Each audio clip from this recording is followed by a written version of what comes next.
106.5 FM and online. It's the After 5 Guest with Wyn Thomas. And making a welcome return to the After 5 Guest slot is my guest today, and that is Dave Brayley. Dave and his documentary, The Alice Street Story. Tell us what's the Alice Street Story all about? It's many things, actually, Wyn. Initially, you think it's just a football story, but it's a lot more than that. It's a story of community, it's a story of friends, it's a story of family, support, Swansea in the 50s. It's I suppose you'd say it's a historical sporting story, because you can't get away from the fact that 5 young men from that street played international football for Wales. Yeah. But as we were sort of interviewing the people involved in the film, we were lucky enough, we got basically a family member for each of the 5 footballers. We started to realise the bigger story was the community. And I think that's when we realised the closeness of Swansea in the 50s, and actually the 30s, 40s and 50s really, and the impact that the war had on the area. It moved away from just football and became a story of community. So yeah, it's the people of Cumdee that have seen the film and got back to us on social media and so on have just said how proud they are that their area has come out of this so nicely. And so yeah, a lot more than football, friendships, family, and a little bit emotional as well when you get to watch it as well. Yeah, so that street is I say Alice Street in Cumdee in Swansea, for those of us who don't know the area. What sort of team do you have on the video? So there was myself, Max Webborn, who's the sort of cinematographer and cameraman, and the brains of the outfit really, Amina Al-Shabaab, who is employed at the university with the Taliesin Art Centre. And Amina's made quite a few films for them now on the sort of the background, I suppose, of Swansea stories that have not been told largely before. So I was working with her, very fortunately, on a previous film called In the Blood, which was a story of Swansea sport, past, present and future. And she wanted me to talk about the Vetch, basically, because of my involvement there as a fan over the years and so on. And then just in passing, I mentioned the Alice Street Story, which I'd known from a kid, really. And she said, look, I think this could be a standalone film. So that made me excited, obviously. And the 3 of us then came together over pretty much from March into the end of the summer and put it all together. So that was it. It was very much a team effort.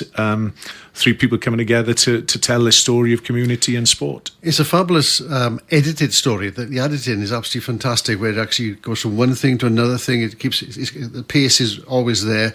You use music probably of the era as well to sort of describe things that we do here with different items. Music always brings back memories to people, doesn't it? That's fantastic. Yeah.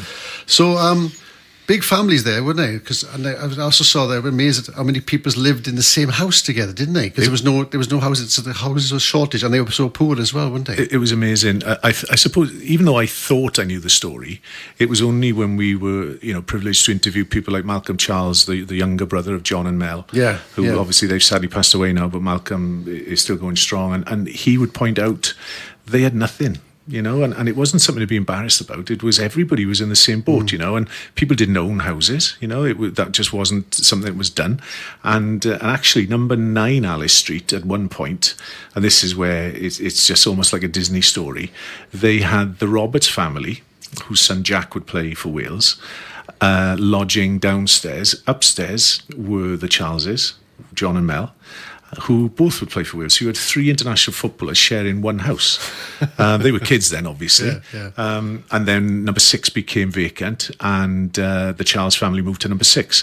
And Mum and Dad Charles, the parents of Mel and John, lived there until they passed away. So it remained the family home for people like Jeremy Charles, who we know about as well with the Swans in the 70s and 80s in Wales. So the Alice Street story that I think when I started researching it, I thought this is just a story of the 50s. It really isn't. It's a story up to the current day, and I won't sort of spoil the end of the film, but we hope that the film will inspire young people in the area today who are living there, who are maybe obsessed with sport and want to do something themselves, to look back maybe 50 or 60 years and just take inspiration from what happened in that street and go and chase their own dreams. But what it was is that football was a working class game. These guys would work in the industrial areas of Swansea, and they were nothing, were they? Then they went on the football field, they were something. So you give them something just a statue of some kind, didn't they? Absolutely right. And the amazing thing, this again came through a lot of chats with people like Barry Jones, who played for Swansea Town in Wales. Barry, their parents didn't want them to be footballers, because you could make more money being a skilled worker at the docks than you could playing football for Newcastle United, for example. And the thing people may not understand today is that you pretty much earned the same money if you played for Liverpool or Halifax Town, because the maximum wage was enforced then of £16-18 a week. I see. So it didn't really make any difference if you got a big transfer to Arsenal like Mel Charles did, or Leeds like John. I mean, John went there as a youngster, or Mel Nurse when he went to Middlesbrough, because your money didn't really increase. And I was privileged to interview Mel Nurse 3 or 4 times over the summer, and he was at pains to tell me that when he moved away, he didn't make a penny piece from that move. He literally was told on the morning, Thursday morning, that he was to go to Middlesbrough on the train to Paddington to meet the Middlesbrough people, and on the Saturday he played for Middlesbrough against Colchester Town and Colchester United, and not a penny was increased. It was just now he's living 450 miles away from home. So 2 things then there is that he obviously, no money went to him, it all went to the clubs. Correct. Yeah. So why did they go from Swansea then? Well, now then, I think I can say this because most people are no longer with us, but certain managers of football clubs had connections at other football clubs. So, for example, if you and I knew each other, then you could say to me, look, Dave, I want to have your young player, and there'll be £5,000 in it for you from the transfer fee. Right, okay. Whereas another club, for example, Man United, might have said, well, we don't deal like that. So the manager of the young starlet might say, well, I'm not going to sell him to Man United then. And that's what would happen. So the clubs had utter control over the players, and there were managers, I suppose we could say unscrupulous ones, that would then make the most of that deal, but the player more or less got nothing out of it. And that was the sad thing at the time. And obviously, as we know, Jimmy Hill changed all that in the 60s with the removal of the maximum wage. Yeah.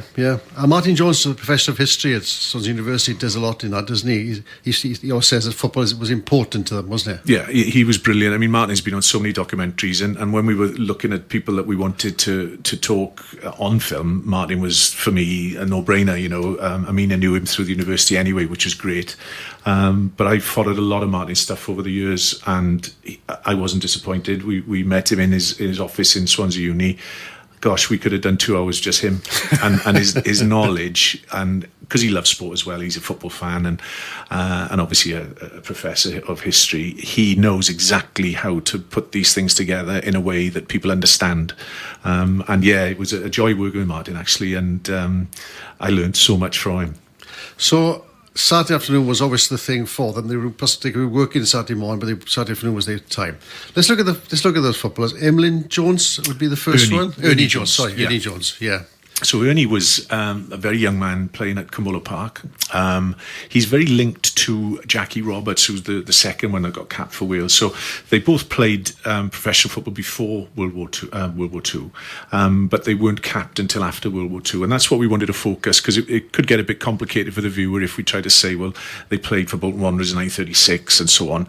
But the main point of the story is 1946, the first one of these 5 boys played for Wales, and that was Ernie Jones.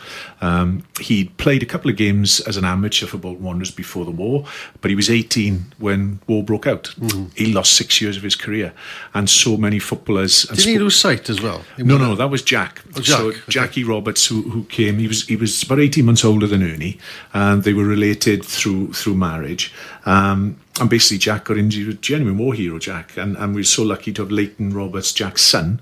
Was able to give us so much information about his dad and the links between Jackie and Ernie, because the Bolton scouts came to Swansea to look at Ernie, but then they saw Jack.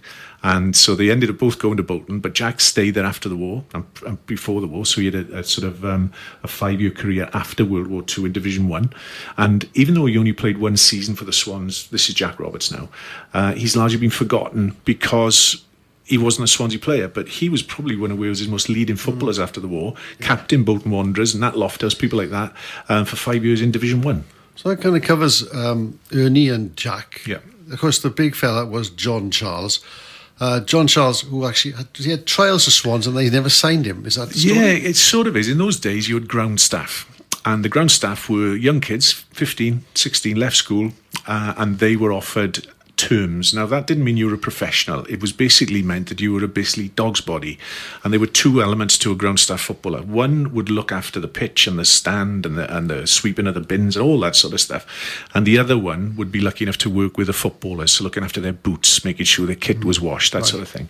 Now, John, even though he was an astonishing footballer even at that young age, the Swansea Town as it was then, decided, well, we'll have you on the ground staff out on the North Bank, out on the pitch, painting the goalposts. So after 18 months of that, he'd only played a few games for the youth, well, not the youth team, but the kind of combination reserve team. Nowhere near playing for the first team, never been mentioned, and no contract signed. He was getting fed up. So he'd gone back to Cumbulla Park to have a kickabout with his mates for the local teams. And a fellow called Charlie Pickett, who was a Leeds United scout for the area, but lived in the area, he saw this boy that he saw instantly was, quality and a potential professional footballer, went to see his dad, Ned, and basically said, look, I'm really interested in your son, but I've been told he's down the Vetch, he's down the Swans. And he said, no, he's never signed anything. And to be honest, he's had enough because he hadn't kicked the ball for them. So Charlie said, well, look, I'll come back tea time. Came back with a contract. John signed there and then, and off they went to Leeds. Wow. And so Leeds' gain was Swansea Town's Juventus and all that sort of stuff. Yeah, absolutely. Yeah. And of course, brother Mel then as well, he was also a Welsh national as well, played in that World Cup in 1958, didn't he? Yeah. So that's another step up from him, wasn't he? And he went to Arsenal afterwards, didn't he? He did go to Arsenal, yeah. Mel Charles, again, it's a little bit like the Ivor Church, Len Church thing. Both the younger brothers were exceptional footballers. It just so happened that their brothers were some of the best in the world. So Mel Charles has always lived in his brother's sort of shadow. And it was nice, actually, because Jeremy in the film is obviously Mel's son. He was able to tell us that Mel, in his own right, was a world-class footballer, and people forget this, So if John Charles didn't exist, Mel Charles would probably be top 3 or 4 Welsh footballers of all time. But because his elder brother was arguably the greatest Welsh footballer of all time, then he does get forgotten a little bit. But yeah, he had his transfer to Arsenal, and a really touching thing in the film actually is I wouldn't explain it all, but Jeremy explains that Mel didn't want to leave Swansea at all, and he actually tried to put the club off the scent, if you like, of going to Arsenal, but the club felt they wanted to cash in, and off he went. And then, of course, the last one is another Mel. That's Mel Nurse. With that incredible name of Nurse, everybody sort of knew who he was. Yeah. And he went to Middlesbrough. He did, and Mel Nurse, again, is a funny story because it was 1956. He was called into the first team as a raw sort of 18-year-old, played really well against Leicester City, and then didn't play for a couple of years because the player that had been injured came back as fit, and Mel was just left out. But he came in a couple of years after that, showed his quality. And I think the Swansea Town fans, as they were then, it was almost that horrible thing of, we've got another great youngster, but don't be too good because you'll be sold. And that's exactly what happened to him. So he went to Middlesbrough, as I mentioned, against his wishes. So those guys, John, Mel, and two Mels then. Yeah. Did they ever? So they had to play. Did they play football together in the street together? Did they know each other? Yeah, absolutely. Yeah. So all of these knew each other. When I interviewed Mel in the summer, and he started going through the numbers of the houses. He was number 3, and he would just say, Big John would come out, and he said, and we'd have a kickabout. And even though the ages are slightly different, because I think there's like a 15, 16-year span between the youngest and the oldest, but they all knew each other. They all, even if they weren't sort of in class together as it was, Cumbulla Park, it didn't matter if you were 8 or 18, you played football at Cumbulla Park. And that's where, again, all these friendships were made. And Mel Nurse and Mel Charles in particular were great friends growing up because there was only about 18 months between them. And and all the 5 footballers, this is really important as well, I think, all those 5 footballers went to Cumbulla Primary and Mansfield School. So, those schools, they must have had something there in the teachers. We've seen photographs of the school teams that really inspired these young men, because with the greatest respect to them, none of them were really academic as such. They all basically lived for football, and they had that outlet with the 2 schools and Cumbulla Park. And of course, we finish off with Jeremy Charles. There's a lovely scene in Jeremy Charles where he scores his goal for the Swans and a big smile across his face. That's fantastic stuff. Okay, well, that's the documentary you've made. It's called The Alice Street Story. Where can we now see it? It's on YouTube. It's through the Taliesin Arts Centre's YouTube channel. So it's free of charge to watch. The feedback we've had is brilliant. And as I mentioned, with Amina and Max and asking me to get involved, it's just been a dream story for me because it's something I've known about since I was about 8 or 9 years old. There you are. So if I say get a chance to see it, I watched it last night. That's the second time I watched it when we first saw it, and I saw, we were lining this up, so I watched it twice. It's a great little documentary to watch. And if you're interested in the history of Swansea City Football Club as it is now, and you are a Swans fan, you must watch this to show you all that background to what exists today. Yeah. Brilliant. Thank you. Yeah. Thank you. So that's Dave Brayley, and that's my After 5 guest today. Thanks, Dave, for coming along again. Thank you, Wyn. Thank you very much.